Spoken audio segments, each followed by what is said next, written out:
교수 설계 파트 부분을 나가겠는데, 이 챕터는 비교적 중요한 챕터다 이렇게 우리가 볼 수가 있는 게, 기출이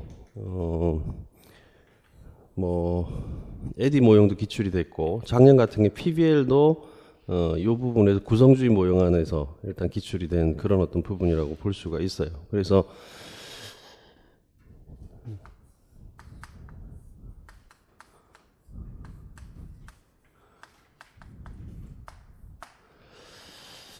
교수 설계에 관련되는 부분에 관련된 이게 과연 뭔가라고 했을 때 일반적으로 정의를 이야기를 하게 되면 다른 영역도 마찬가지지만 미국에서 교육학 이론들이 급진적으로 발전을 했기 때문에 중간에 변화를 보이죠. 그래서 어떤 단일 형태의 정의는 사실상 존재하지 않아요. 대부분의 교육학 이론들이. 그래서 어떤 큰 타이틀에 관련되는 장이 있으면 그 장에 해당되는 정의들이 굉장히 다양하다. 그럼에도 불구하고 이 정의에서 우리가 교수 설계다라고 이야기하면 두 가지 정도 부분을 볼 수 있을 것 같아요. 하나가 과정으로 이해하는 부분이죠. 그래서 이거는 이제 설계가 대부분 다 모형으로 되어 있기 때문에 당연히 과정적인 부분. 하나는 뭐냐면 기능적인 부분. 이 두 가지 부분으로 우리가 이렇게 이해할 수 있겠다. 그래서 주로 이 과정에 해당되는 학자들을 살펴보면 스미스나 레간, 그 다음에 딕과 캐리,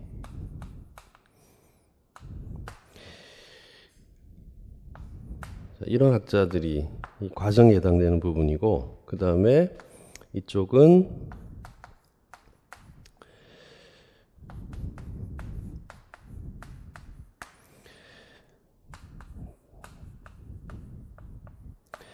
구스타프손이나 브렌치, 그 다음에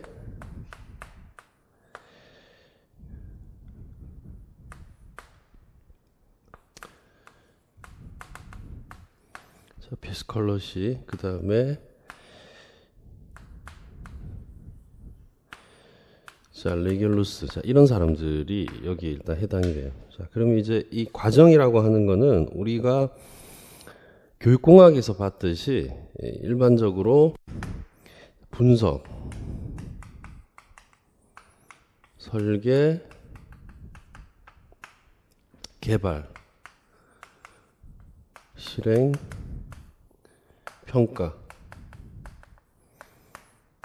이런 형태의 과정을 가진다는 거죠. 그래서 이런 형태의 과정을 가진다는 부분이 우리가 교수 설계에서 사실은 일반적으로 과정으로 교수 설계를 이해하고자 하는 이런 형태의 정의라고 한다면, 기능이라고 한다는 것은 교수 설계를 통해서 우리는 뭘 시키냐면 교육학뿐만이 아니고 다른 기업도 마찬가지, 교육, 훈련, 그 다음에 교수 활동,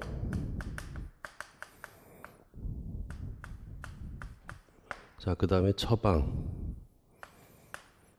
이런 부분에서 바로 기능적인 형태를 일단 갖는다, 이렇게 우리가 이해를 할 수 있겠습니다. 그래서 과정적인 입장과 그 다음에 기능적인 입장. 이 교수 설계는 교육과정부터 들어올 때부터도 마찬가지인데 지식이 필요하다. 교수 설계에 있는 형태의 형식만 있는 것이 아니고 우리가 교육과정 할 때도 그죠. 어떤 형태의 철학 이론을 놓는지, 어떤 형태의 심리학 이론을 놓는지, 사약 이론을 놓는지, 이 형태의 부분 자체에 대해서 그런 학문적인 관련되는 어떤 이론과 지식이 필요하죠. 그래서 교수 설계도 마찬가지로 똑같이 뭐가 필요하다. 지식이 필요하다. 나머지 하나는 뭐냐면 이론이 필요하다.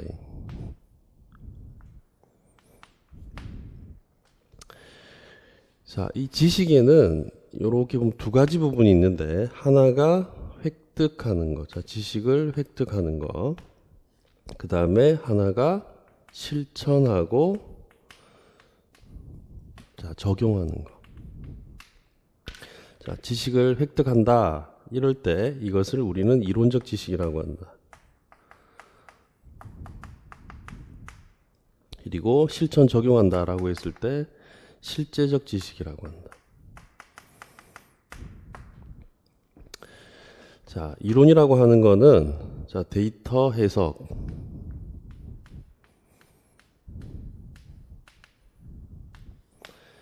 자, 그리고 어떤 연구와 연구, 자, 여기에 관련돼서 연결하는 거. 그 다음에 의미.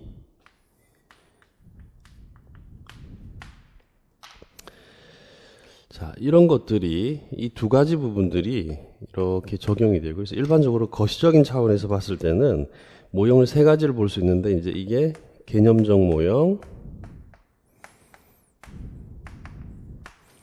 그 다음에 절차적 모형, 그리고 하나가 수학적 모형.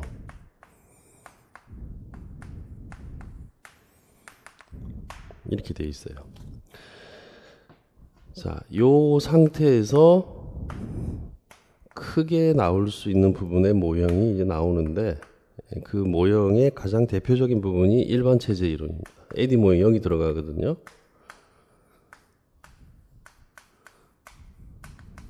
자, 그 다음에 커뮤니케이션,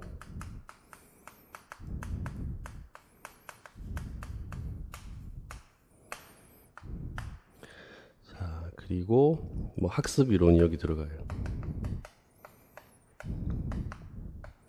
자, 그리고 초기 교수 이론,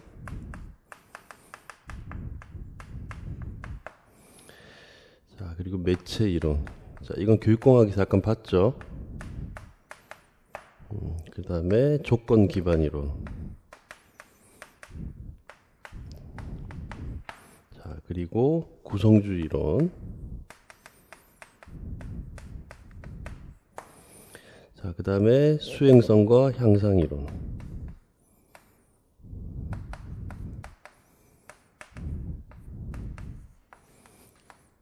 자, 제가 말씀드렸듯이 교육과정하고 교수설 굉장히 중요하다고 그랬죠. 지금 에디 모형이 여기에 해당이 되고 PBL이 여기에 해당이 돼요. 아직까지 낼 게 많다는 거예요. 뭐 나올 게 거의 다 나왔다 하더라도 낼 건 여전히 존재한다. 근데 우리가 지금 3, 4월 강의에서 봐야 될 수 있는 그 조건의 적용 부분에 관련해 가지고 일단 변형을 시키게 되면 선생님들이 이 형태의 모형들을 정확하게 모르면 일단 변형되는 부분에서 답안을 쓰기에 굉장히 힘이 드는 경우가 사실은 작년과 같은 그런 형태의 경우였죠. 그래서 비교적 좀 꼼꼼하게 잘 알아야 되는 부분이라고 할 수가 있어요. 그래서 이게 요 형태가 시험에 나오지는 않겠죠.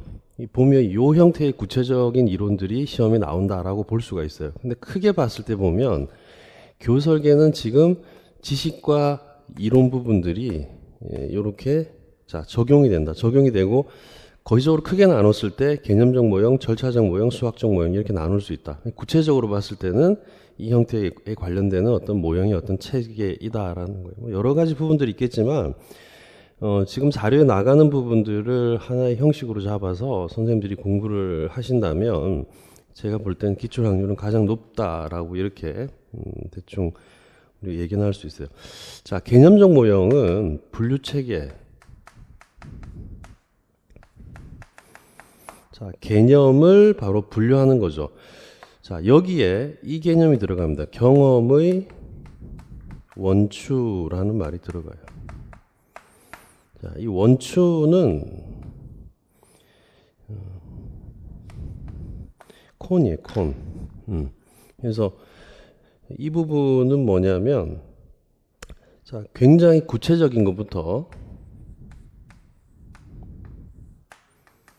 자, 추상성으로 나아가는 형태의 부분입니다. 이게 바로 개념적 모형이에요. 구체적인 것부터 바로 추상적인 부분까지 나아가는 형태, 분류 체계 이 부분이고, 자, 절차적 모형은 자, 과제 수행과 관련이 된다.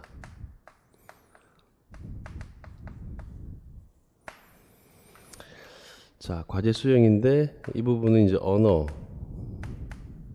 그다음에 시각적인 형태를 지니고 있다라는 거예요. 자, 지니고 있다. 그래서 수행, 여기 나와 있듯이 절차. 자, 모든 모형들은 어때요? 자, 절차를 갖고 있죠. 일련의 표도식을 가지고 있다라는 겁니다. 그렇기 때문에 이게 언어적인 형태로 제시가 될 수도 있고 입체적으로 시각적인 형태로 바로 제시가 될 수 있는 것을 우리는 절차적 모형이라고 이야기를 해요. 일련의 프로세스를 가지고 있는 형태의 부분이라고 볼 수가 있습니다. 그래서 이 절차적 모형인데 여기도 어디에 기반을 두냐면 이 교설계에서 지식이란 말이 굉장히 중요해진다. 지식이 없으면 이 절차, 뭐 내용이 없죠, 사실은. 그래서 이 지식과 관련되는 부분들이 여기서도 굉장히 중요해진다라는 거예요. 자, 그 다음에 수학적 모형은 다양한 요인이 있는데 이 요인들에 관련되는 관계 있죠. 이 관계를 구하는 방정식에 비유될 수 있는 모형이다라는 겁니다. 이 방정식이 생기려면 일단 여기에는 뭐가 필요하다? 데이터가 필요하다. 경험적 데이터, 그죠? 이 결과를 시뮬레이션 하는 거예요.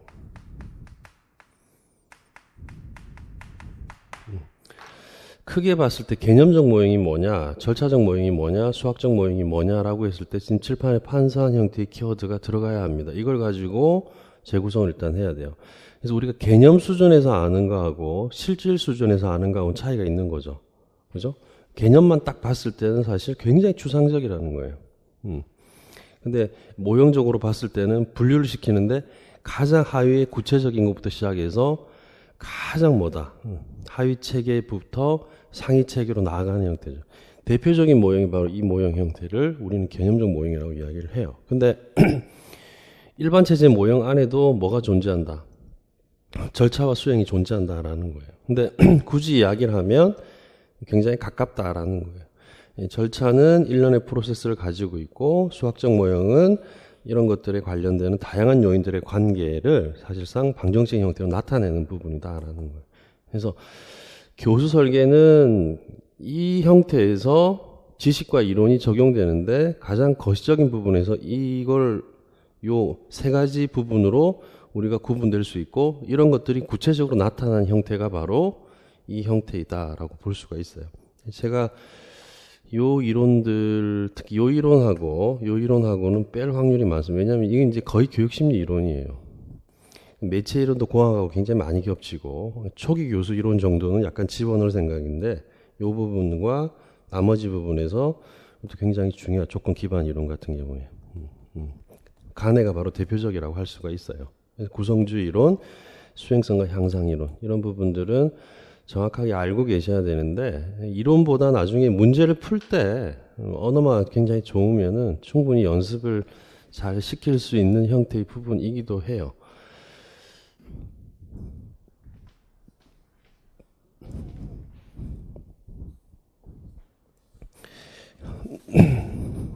자, 일반 체제 이론으로 자 들어가 보도록 하겠습니다. 자, 일반 체제 이론.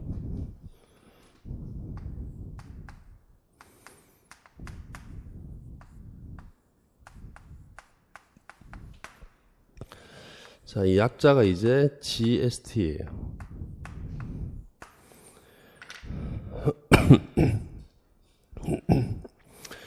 자, 여기서 지금 보면 이 체제는 당연히 시스템이겠죠, 그죠?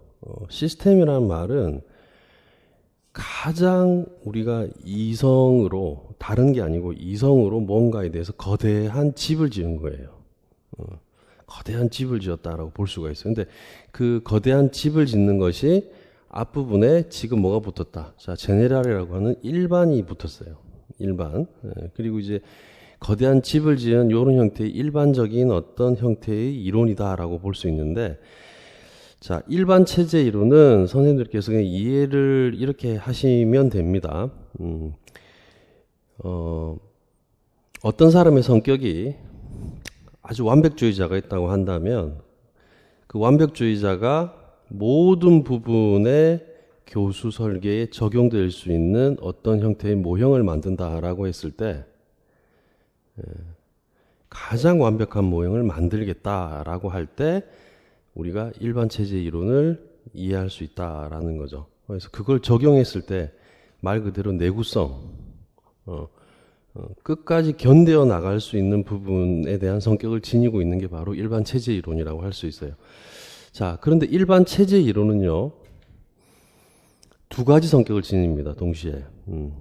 견뎌 나갈 수 있고, 또 한편으로는 뭐냐면, 그 체제에 관련되는 부분이 닫혀 있는 형태만 가지고 있는 것이 아니라, 열려 있는 형태도 가지고 있다라는 거예요. 그래서 일반 체제 이론은 이렇게 보시면 됩니다. 이게 이제 아주 완전하다.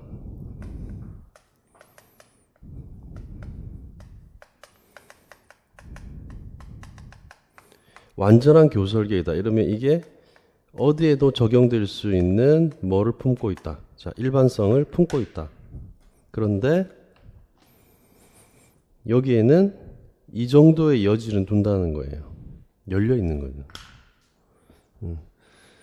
일반 체제 이론 부분에 이 정도의 여지는 둔다. 이게 바로 열려 있는 거예요. 그래서 이걸 이제 흔히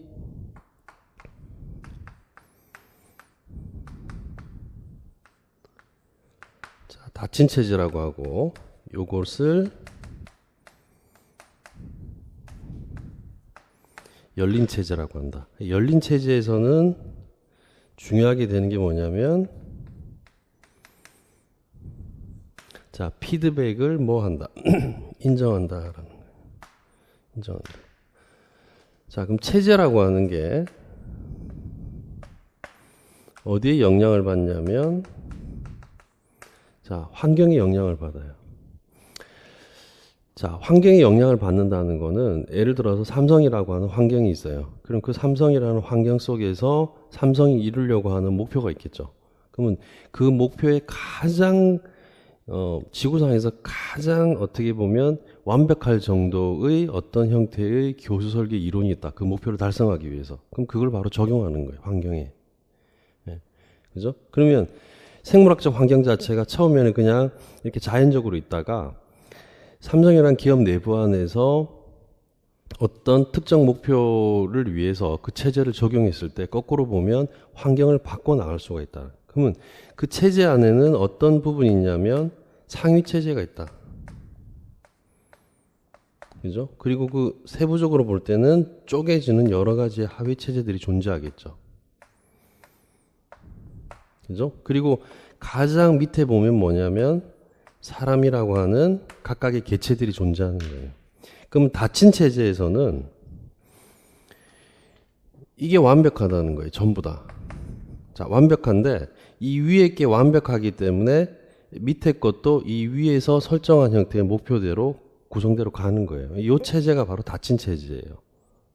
그래서 우리가 정말 명확한 형태의 우리가 일반 체제 이론이다라고 한다면 이것은 열린 체제를 허용하지 않는 체제다라고 일반적인 교육학자들이 주장을 하는 부분이에요. 그럼에도 불구하고 일반 체제 이론은 열린 체제 부분 자체를 어느 정도는 허용한다라는 거예요. 그러면 허용한다라고 한다는 거는 이 밑으로부터 이렇게 자, 상위 체제로 뭐가 된다. 이 결과가 자 포섭되겠죠, 그죠? 이런 형태로 피드백이 올라간다는 거예요. 올라가다 보면 나중에 궁극적으로는 뭐가 된다. 자, 체제가 자, 변경될 수는 있다. 자, 변경될 수는 있지만 일반적으로 말을 해서 일반 체제 이론은 이런 형태의 부분이다. 그러면 이 일반 체제 이론이 중요한 이유는 뭐냐면 모든 형태의 교수 설계자들에게 지침이 됐던 부분은 일정 부분에 일반적으로 적용될 수 있는 어떤 형태의 프로세스를 갖춰야지만 교수 설계로서의 자격이 있다라고 하는 점. 그 다음에 뚜렷하지는 않지만은 일련의 어떤 절차를 제공했다라고 하는 측면입니다, 사실은. 그래서 그런 측면이 일반 체제 이론이 가지고 있는 가장 중요한 형태의 특성이다라는 겁니다. 자, 특성이다라는 거죠. 자, 열린 체제와 관련해서 조금 더 이야기를 하게 되면요. 여기 뭘 인정하냐면 상호작용을 인정한다. 상호작용을 인정한다. 자, 이런 부분을 토대로 해서 뭐에 도달한다? 목표에 도달한다.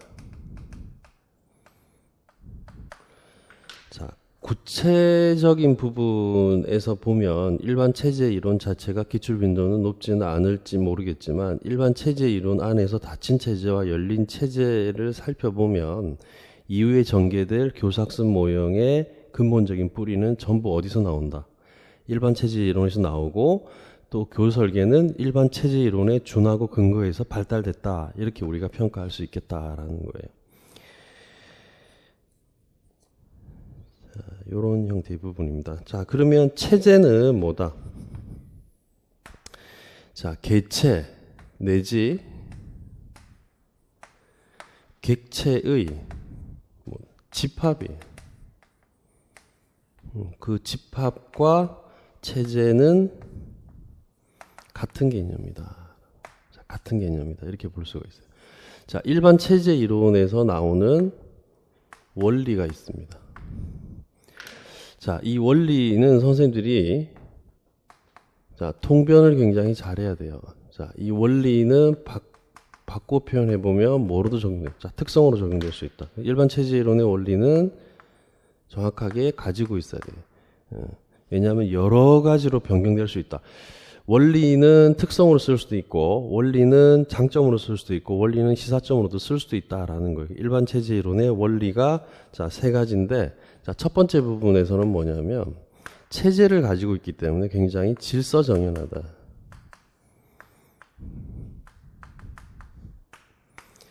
자, 그리고 뭘 보여주냐면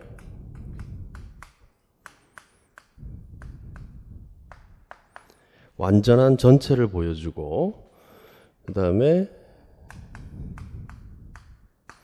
자, 열려 있거나 자, 닫혀 있거나 자, 둘 중에 하나다라는 거예요. 그 다음 굉장히 자연적이거나 인공적이거나 이런 부분을 가지고 있다. 핵심은 질서나 체계가 존재하고 완전한 형태의 전체가 존재한다라고 이렇게 볼 수가 있겠고, 자, 두 번째는 뭐가 있냐면 구성 요소가 있다. 그 다음에 자, 절차가 있다. 구성 요소와 절차가 존재한다. 자, 그 다음에 세 번째는 뭐냐면 위계성이 있다. 분명히 있는 거죠, 그죠? 전체적인 부분이니까 질서정연하고 완전한 전체가 있다. 이거는 뭐냐면 열린 체제이거나 닫힌 체제이거나, 그죠? 그 다음에 환경 자체의 힘이 더 크면 굉장히 자연적이 되겠죠, 그죠? 근데 체제 이론을 통해서 환경 자체를 바꾸게 되면 굉장히 인공적으로 일단 된다라는 거예요. 이런 특성들을 가지고 있다.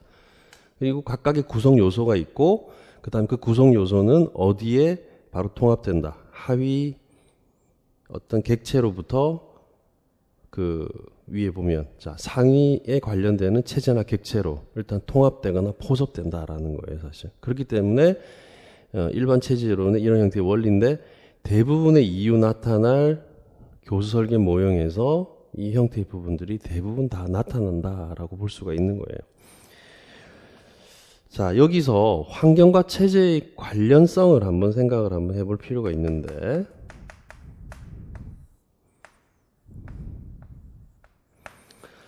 가장 완벽한 형태의 교수 설계는 체제 중심으로 환경을 만드는 것이죠. 그죠? 체제 중심으로 환경을 만드는 거예요. 근데 이 양자의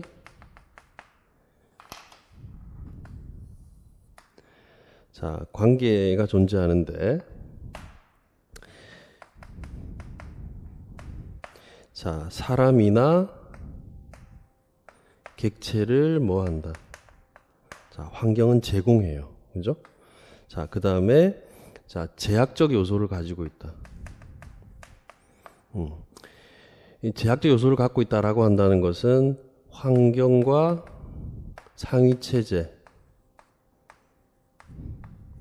체제가 어디에 영향을 준다? 하위 체제에 영향을 준다. 하위 체제에 어떤 제약적 요소를 가지고 있다. 그 다음에 결과물을 흡수한다.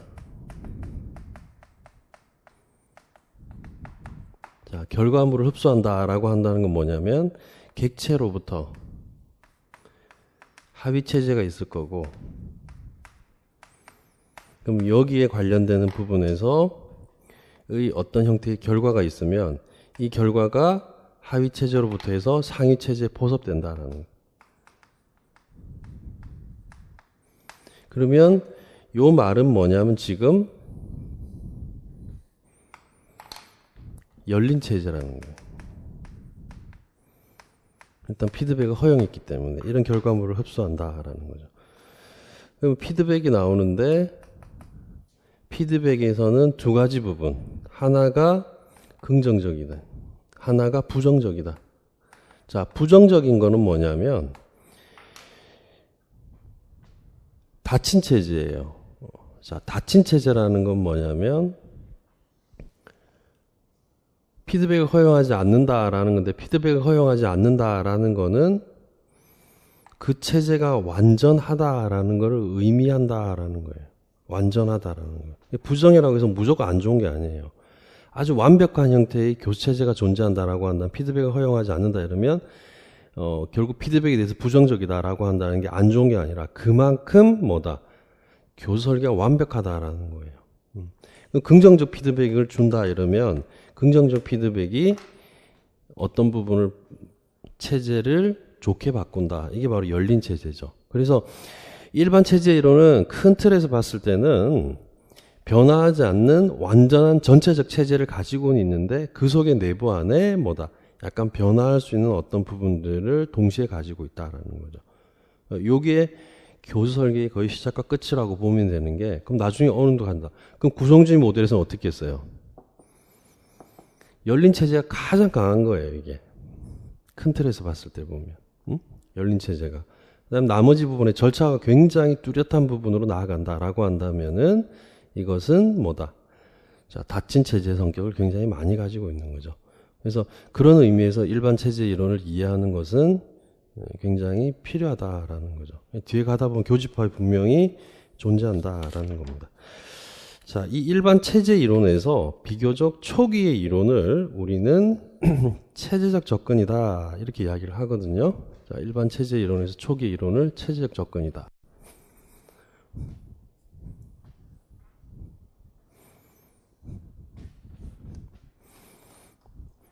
자, GST에서 초기 이론을 체제적 접근이다.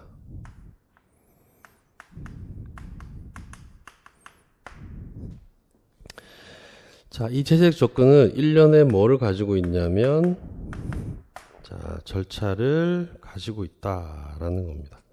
절차를 가지고 있다. 그리고 교수 체제 모든 유형의 내용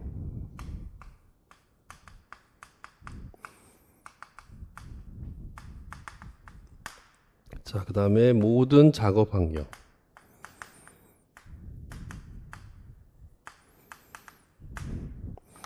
자, 여기에 사실 일반 체제 이론은 모두 다 적용 가능하다. 특징이자 자, 장점이죠. 그죠? 그래서 이 말은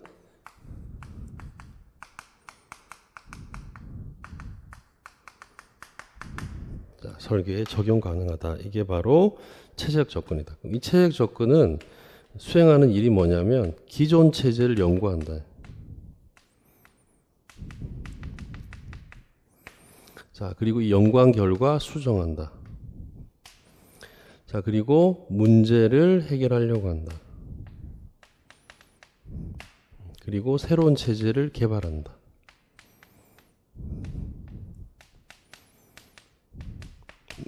만약에 체제적 접근 부분이 가지고 있는 특징을 써라라고 한다면 이 세 가지 키워드가 들어가야 돼요.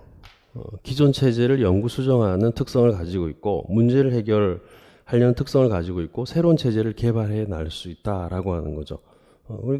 이게 만약에 우리가 뭐 장점을 쓴다 이러면은 기존 체제에 대해서 연구 수정할 수 있게 한다라고 하는 게 장점이 되겠죠, 당연히. 그죠? 그래서 이런 형태의 부분들을 동시에 가지고 있다라는 겁니다. 자, 일련의 질서와 계획을 가지고 있다. 왜냐하면 체제이기 때문에, 다시 강조하지만 질서가 있고 계획이 있다. 자, 그리고 이거를 조금 더 다른 말로 표현해 보면 새로운 구조를 창출할 수 있다라는 거죠. 그죠? 자, 창출할 수 있다. 자, 여기서 보다 구체적으로 나온 모형이 바로 뭐냐면 자, AD 모형이에요.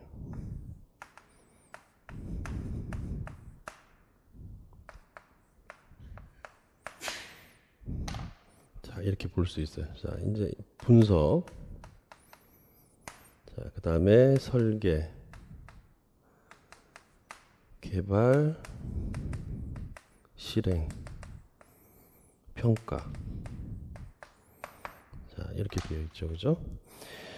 자, 이 하위 요소에 관련되는 부분 정리를 잘 해놨는데, 우리가 이걸 토대로 놓고 좀 쉬워요.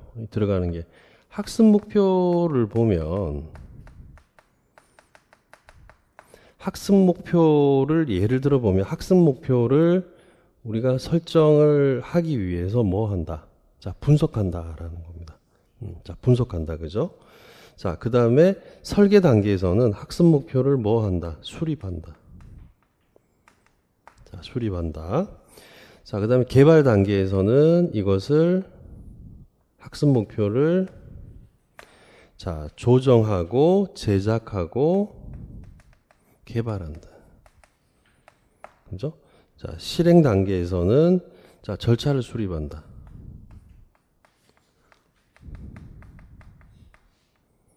자, 이렇게 될 수 있죠. 그죠?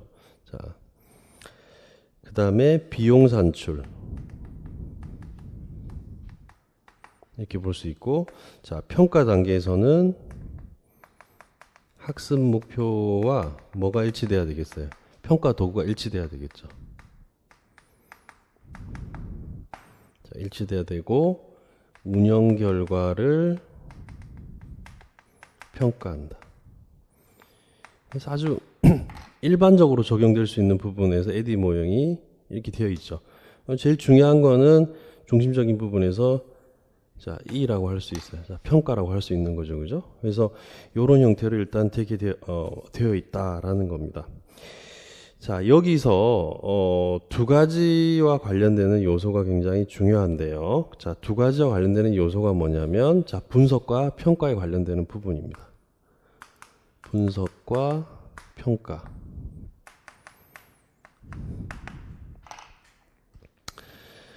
자, 분석이 어떤 게 있냐면 맥락 분석, 문제 분석,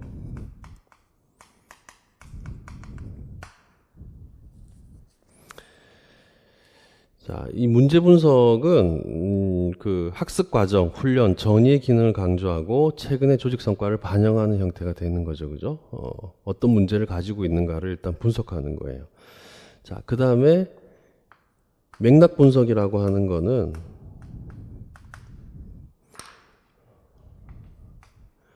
과거에는 A를 적용하면 A-의 결과가 나온다고 본 거예요. 근데 지금은 어떻냐면은 A-의 결과를 내기 위해서는 B와 관련하는 형태의 맥락이 있어야지만 A-에 관련되는 결과가 나올 수 있다라고 하는 게 바로 맥락 분석이라고 할 수가 있어요. 그래서 이 말은 교수 설계에 뭘 고려해야 된다? 맥락을 고려해야 된다. 그래서 맥락을 고려해야 된다. 자, 그리고 학습자 특성을 분석하는 형태다. 학습자 특성, 이 분석에서 학습자가 갖고 있는 특성, 가장 대표적인 특성이 개인차 고려죠. 자, 개인차. 자, 그 다음에 학습할 수 있는 학습의 우리가 전이, 동기, 자, 이런 것들에 관련되는 신념, 태도, 자, 이런 것들을 분석해야 된다. 그 다음에 학습자가 가지고 있는 멘탈이 뭔가, 정신적 구조죠. 그죠? 그래서 멘탈 모형을 분석한다. 자, 이런 거를 분석하는 것이 바로 가장 중요한 형태의 어떻게 보면 요소가 된다라는 겁니다. 자, 요소가 된다. 자, 그 다음에 종합과 관련되는 부분은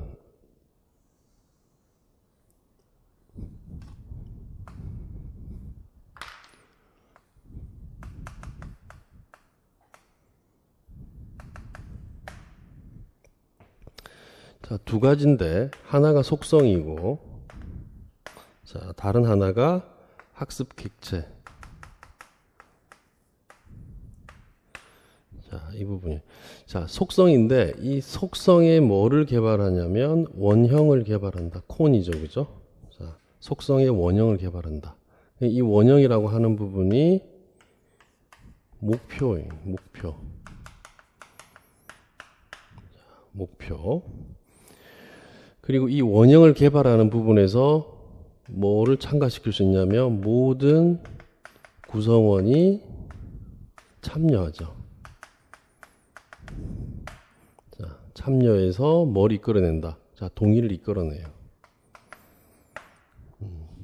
그리고 모든 구성원이 동일 방식을 적용한다. 그 다음에 모든 구성원이 이런 형태의 절차를 통해서 뭐 한다. 통합시킬 수 있다라는 겁니다.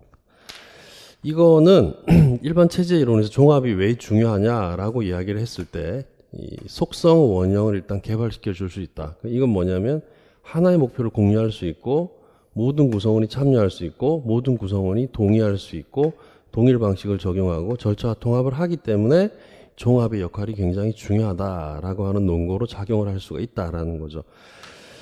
학습 객체라고 한다는 것은 각각 다양한 형태의 매체를 활용하는 겁니다.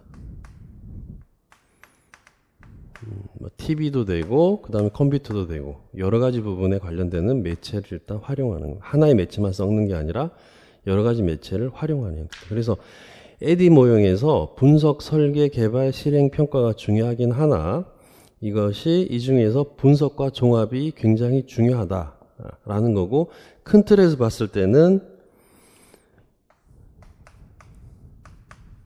자, GST는 어떻다? 뭐와 같게 볼 수 있다? 일반 체제 이론은 체제적 접근이다.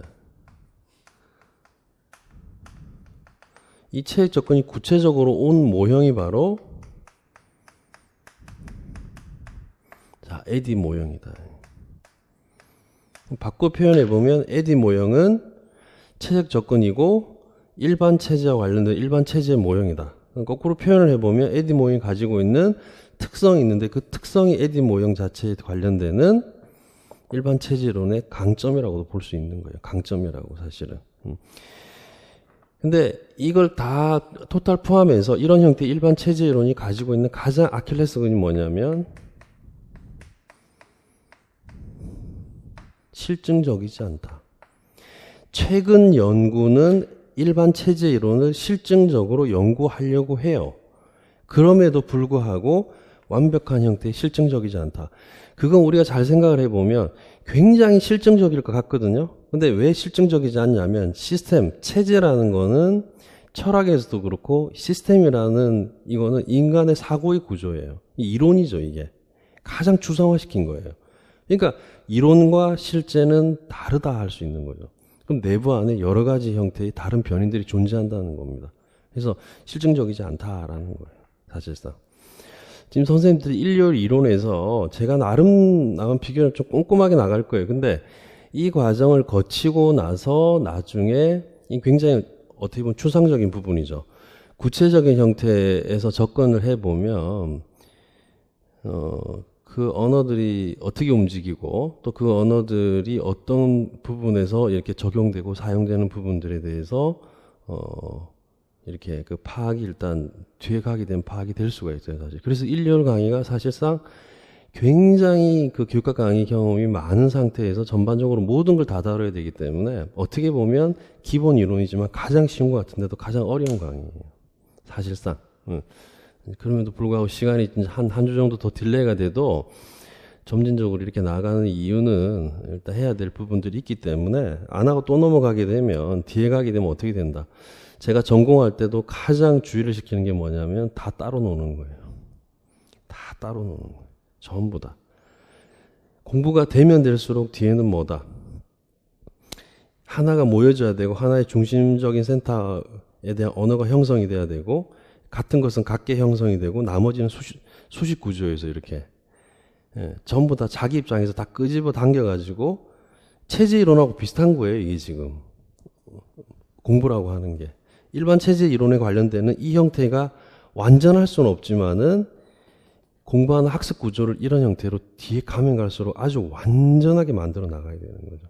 그럼 배워서 나오는 언어가 뭐냐면 다 따로 노는 형태의 언어가 인출되는 게 아니라 출제자가 평가하고 채점을 하는 그 기준의 언어들이 답안 안에 일단 적힌다라는 거예요. 뒤에는.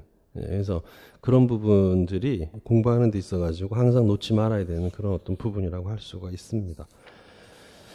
자, 잠깐 쉬었다가 자 커뮤니케이션 이론을 나가보도록 하겠습니다.